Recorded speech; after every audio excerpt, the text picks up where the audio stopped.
In today's video, we will be taking a look at the Seiko Prospex SCB383. We're going to be going through an unboxing experience, going to go through first impressions as well as dimensions and specifications of this watch. I'll also be comparing it with a bunch of other watches to show you guys that the 42mm case, it's not what it may seem because it does wear smaller than what the 42mm case might indicate. So without further ado, let's flip the camera and go through the unboxing experience.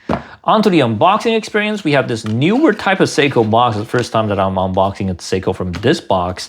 We have the warranty information as well as watch manual, the inner cardboard box. Everything is made out of cardboard. I mean, Seiko is not a premium brand after all, so cardboard box. But we do have some goodies inside of the bag. We have a little pouch for the watch as well as a microfiber cloth and the extra links.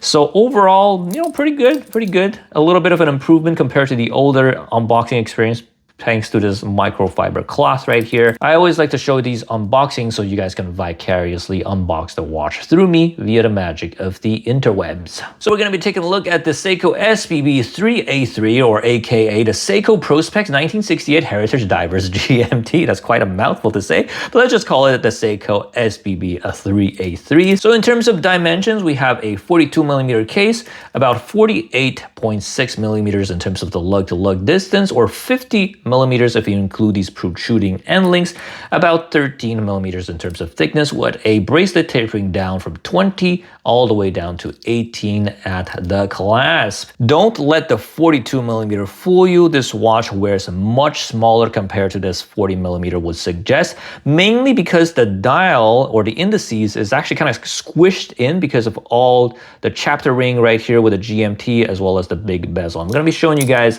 some watches just so you can catch what I mean.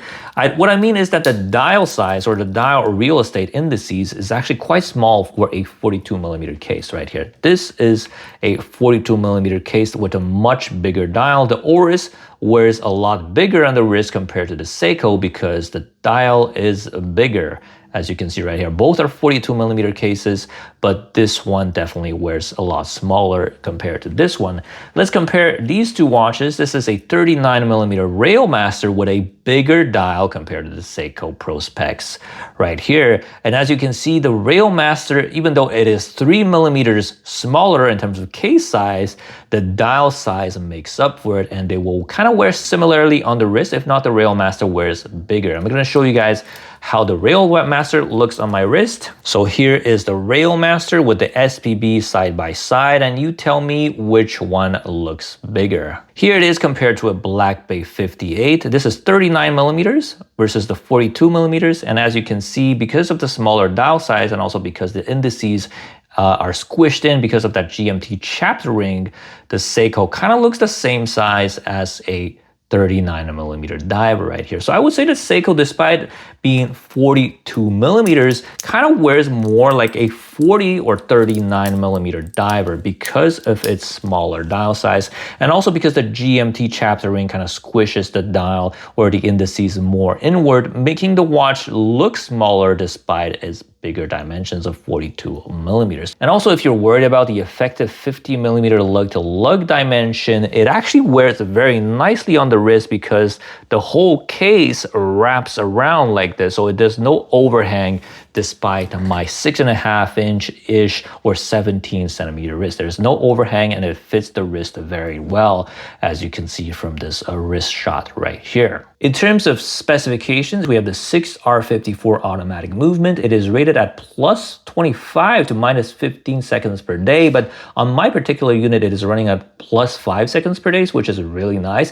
I don't think you're gonna get something as inaccurate as those specifications say. Usually, I found that Seiko movements are within 10 seconds per day, and not the more extreme plus 25 or minus 15 seconds per day. In my personal experience, that is what they guarantee, but usually you get something a little bit better out of the box. It has a 3-day power reserve, 72 hours of power reserve, as you can see from the markings on the dial.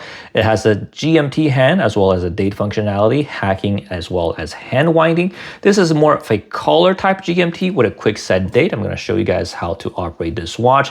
Of course, as you can see, first position is winding, second second position, you can operate the GMT hand. This is effectively a caller's GMT or office GMT, where you can change the GMT hand independently of the rest of the watch functions. We also have a quick set date, which is very nice.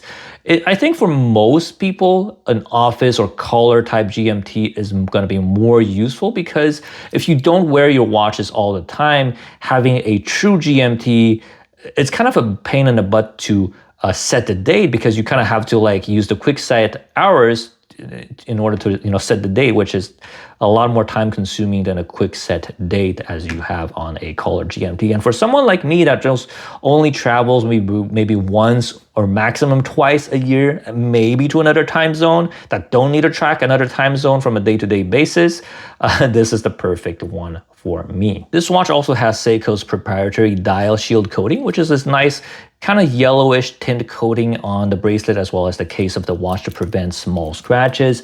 Obviously, it will like still accumulate bigger scratches, but maybe like smaller scratches, it will not scratch. There's a coating on it that prevents scratches from scratching this watch, as well as a ceramic bezel right here, which is a premium material. I believe this is a first for Seiko, ceramic bezel right here.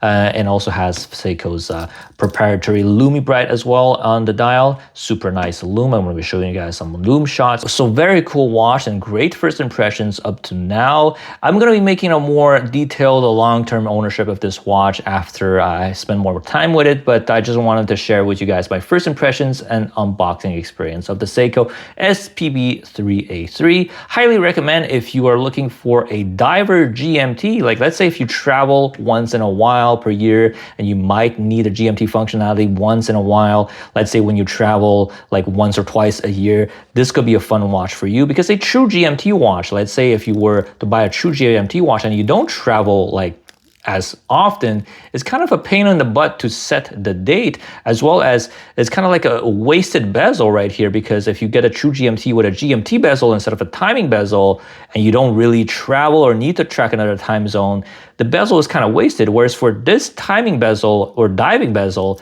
it's useful on a day-to-day basis for timing whatever you want. Let's say you're boiling an egg, you're walking your dog, whatever, like you're doing exercise. This bezel is a lot more useful, and the GMT is kind of like a little bit of an extra if you do need to track that second time zone. So thank you very much for watching this video till the end. If you have any questions regarding this watch or any other watch, do not hesitate to ask down in the comment section below. And of course, you appreciate this type of content, do not hesitate to click that subscribe button for more video content from your favorite watch YouTuber.